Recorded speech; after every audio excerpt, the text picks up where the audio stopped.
Let me start with two apologies. First is, I wanted to present to you a journey through India's competition regime, but I'm not going to do that. What I'm going to do instead is what I did not know about is all the speakers that you're going to hear today, or what little that I heard, are talking about social entrepreneurship. So I'm going to focus on social entrepreneurship, including my own experience as a social entrepreneur for the last 27, 28 years. What I'm going to do is use part of these slides. When, as all of us know, markets don't function in a perfect manner. I mean, they cannot function in a perfect manner at all. There are oddities. And it's one of the reasons that we thought, sitting in Jaipur, this is in 1983, 1984, I think it was 1983, when friends sat down and we were playing Scrabble. We were all smokers at that time, and therefore we needed matchboxes. Out of curiosity, what we found was that you pick up a matchbox, and what is printed behind a matchbox is that it should contain 50 sticks. But it never contained 50 sticks. It contained about 30 sticks or 35 sticks. Now somebody said that panwalas who sell these matchboxes often take out the matchsticks without breaking the seal. So we checked that as well. We bought a carton of 12 matchboxes, and counted that as well, and found the same thing, that there is an average shortage of something like 15 to 20%, and a large number of these matchsticks don't even function. They break, they burn your clothes and what have you.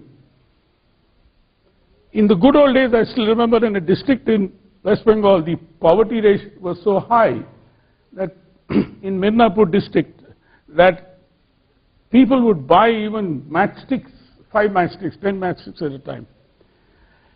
Now the second thing about a matchbox was it was symptomatic.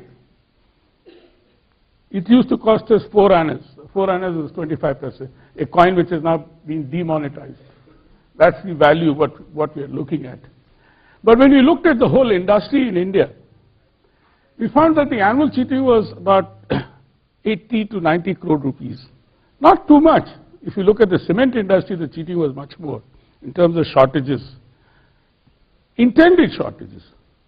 And that is the reason when 3 of us decided to find as to look, how do we go around protecting the consumer interest and ensure that there is an orderly market. And when we formed this Consumer Unity and Trust Society, or what is now called CUTS International, the acronym, the name was chosen in a way in order to convey as to what we wanted to do was to cut injustice and not to take cuts. Even if you look at the situation today, what is much in the news is onion prices.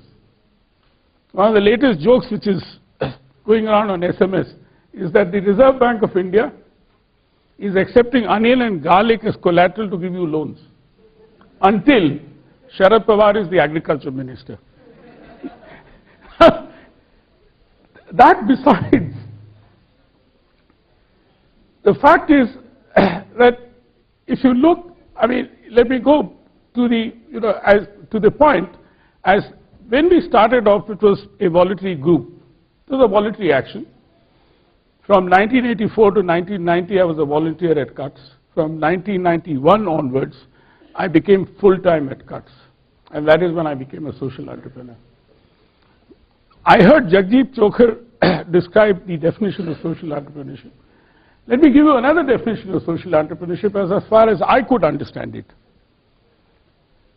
I was a business entrepreneur. I was a young self-employed entrepreneur running a small factory in Jaipur, along with a partner who was a mechanical engineer.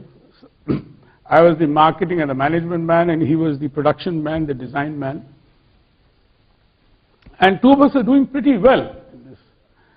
But after having set up this voluntary organization called Consumer Unity and Trust Society, I found that unless you professionalize, you will not be able to grow.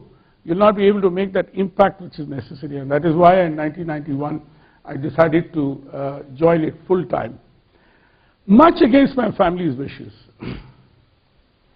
It's a difficult task, and that is something which I must share with all you youngsters, that often many of these paths are very arduous.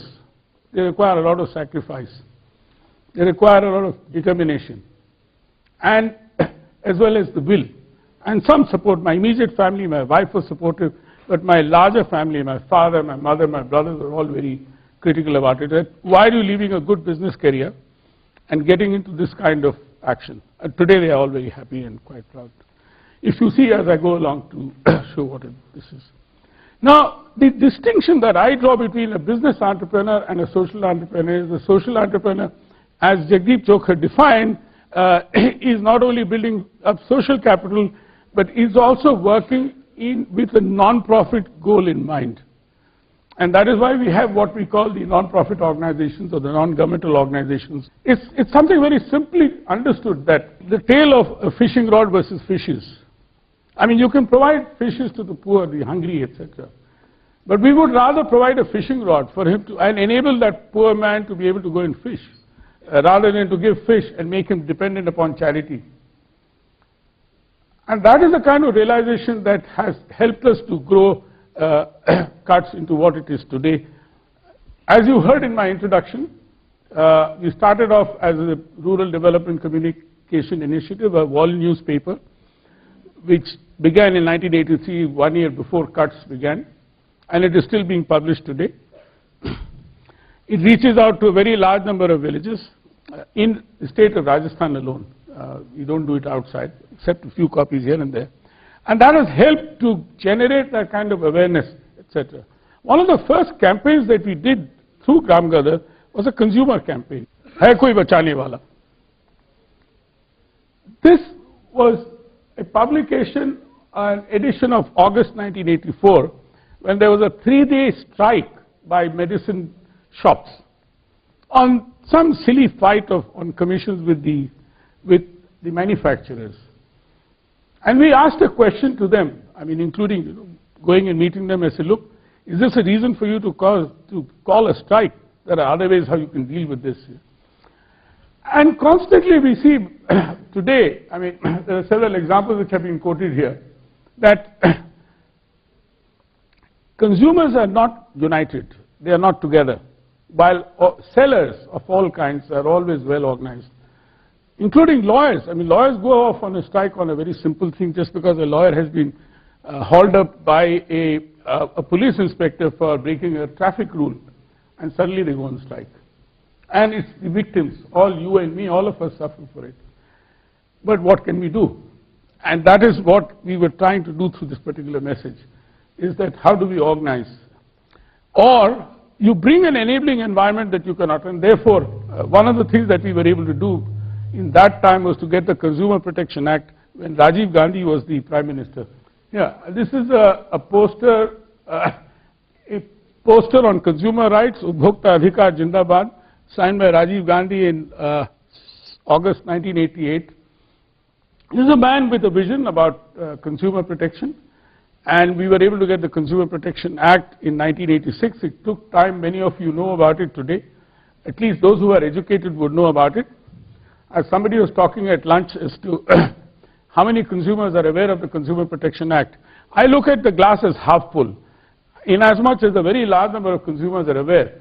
And secondly, it's not an issue of only having the law, but the deterrence that the law provides is also equally important. As we say, it is not the stick, it is not the fear of the stick which can also be very effective, rather than using the stick, which can be quite often not effective. Bhai se zyada bhai ka maar ka bhai zyada kaam karta. Yeah. Now, one of the first campaigns, I don't know whether any of you know, this was again in 1985 when there was a shortage of coins in the market. I mean, today none of you are concerned with coins because you don't use coins any longer. I mean, you hardly any of you use 1 rupee coin. You can't buy any damn thing for 1 rupee today, except in some parts of the country which you can. But in those days, coins were very important, whether it is 1 paisa, 2 paisa, 3 paisa, 5 paisa, 10 paisa, and I still have them in my collection. And there was a virulent shortage. And so much so that if a man went to a shop to buy something and he was given in change toffees, or including Niro, the condom, for example. Now this is the cartoon from Jansatta, Rezgari ke badle Nirod. You heard in my introduction that we are probably the India's largest consumer organization today. In fact, what I would like to tell you is this, that it is not something which we are doing only in India, but we are doing it in a very large number of developing countries. One of the things that we learned, and that is the beauty about the Indian socio-political milieu, is the participation by people's action at every point of time. The kind of space that we have in India is one of the best in the world. In fact, in India the number of NGOs is the highest. And as I said earlier in my talk, that it is not only a organization like CUTS which work on policy issues. There are many organizations, including in Delhi, there are some very good ones, the Center for Science and Environment, headed by Sunita Narayan, formerly headed by the former head was Anil Agarwal, the founder, who died out of brain tumor, also an engineer. Another very good organization like ours, but doing much more work on capacity building, less on policy, Priya, Participatory Research in Asia.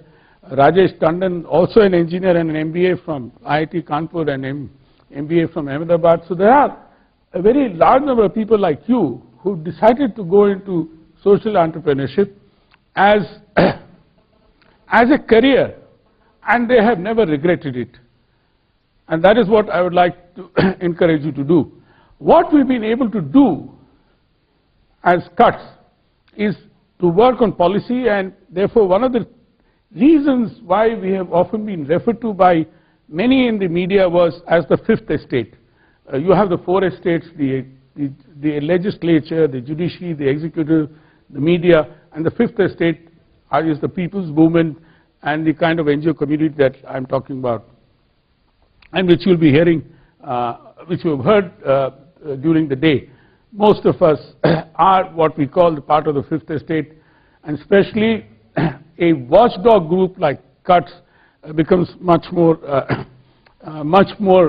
sort of on the stage, because as I said, we are engaged in advocacy, and we do it on the basis of evidence-based research. That is the other thing that is very important, rather than just to do it on the basis of rhetoric or hearsay. And that is again a danger that we've often seen when a very large number of advocacy groups advocate on the basis of and that helps us to bring in a lot of policy changes. I mentioned to you about the Consumer Protection Act, subsequently the Competition Act, the Right to Information Act, where again we had again a very famous activist in Rajasthan called Aruna Roy, who brought about this Right to Information Act, though she works with a grassroots group on issues relating to the poor. At the same time, they do work on a lot of policy issues, and she continues to work with the government in the National Advisory Council, for example. So a large number of us who are like watchdogs or advocacy groups are also engaged in this kind of thing. What we've been able to do at CUTS, and that is something which I am very proud of, is that we have become an international organization. As you see, this is a story which came in the Financial Express sometime in August, trailblazing new heights towards the Desi NGOs go multinational. First is R.K. Pachauri from Terry, second is yours truly, third is Madhav Chauhan of Pratham, fourth is Rajesh Tandon, who I spoke to you about, and fifth is Bankar Roy, husband of Aruna Roy, who works, who also like many decided to get into social action and not social work really by going to a village near Ajmer district near Ajmer in Rajasthan, and to particularly work on the kind of water shortage which prevailed there. And he's doing now all of us, and I suppose there are others as well, are sharing our knowledge and wisdom across borders, and particularly with the other developing countries. As against others, CUTS also has its own offices in Hanoi, in Vietnam, Lusaka, Nairobi, and Geneva. And so, in the sense that we are a transnational NGO in that sense, and the kind of work we have done makes us feel very proud of what we've been able to do. With that, thank you very much.